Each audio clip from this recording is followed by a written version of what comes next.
Du skal bruge 12 snore i 2 forskellige farver, så 6 af hver farve, og så lægge dem pænt oven på hinanden.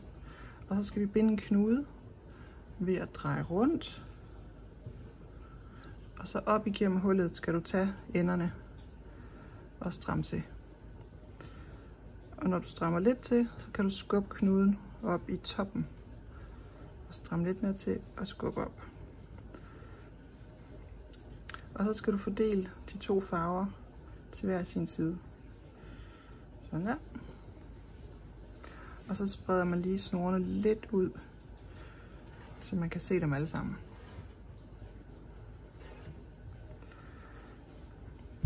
Nu skal vi tage den yderste snor og tage løft over 2, så under 2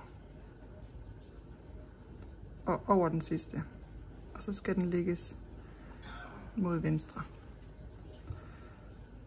Så tager jeg den yderste snor fra venstre side af, over 2, under 2 og over 2 og strammer til.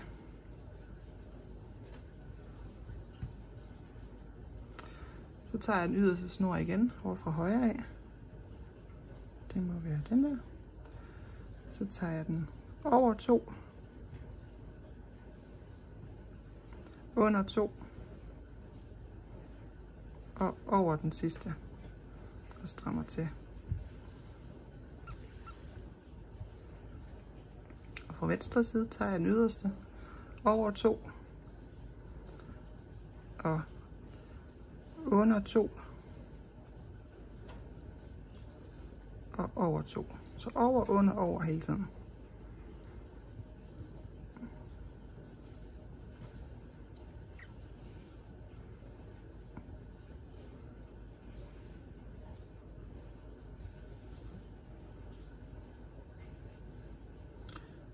Farverne skal ligesom ligge sammen, så de ligger stadigvæk ved siden af hinanden, og så kommer de nye farver, man har flettet. Så jeg tager den yderste igen, over 2, under 2 og over i midten. Og på et tidspunkt, når man har fået flettet et lille stykke, så kan man godt løfte lidt mere op i hånden, og så flette det op i luften. Det er lidt nemmere at holde ved sådan. Så tager man den yderste, flytter den over 2, og så tager man den under de 2 næste, og så tager man den over igen. Og hvis det er for svært, så kan man bare lægge det ned på bordet igen, eller få en til at hjælpe med at holde.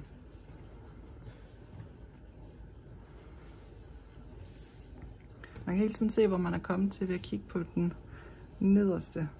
Hvis den er over her og går den vej, så er det den side, du skal til nu. Tag den yderste, gå over 2, under 2 og over den sidste. Over, under, over. Strammer til.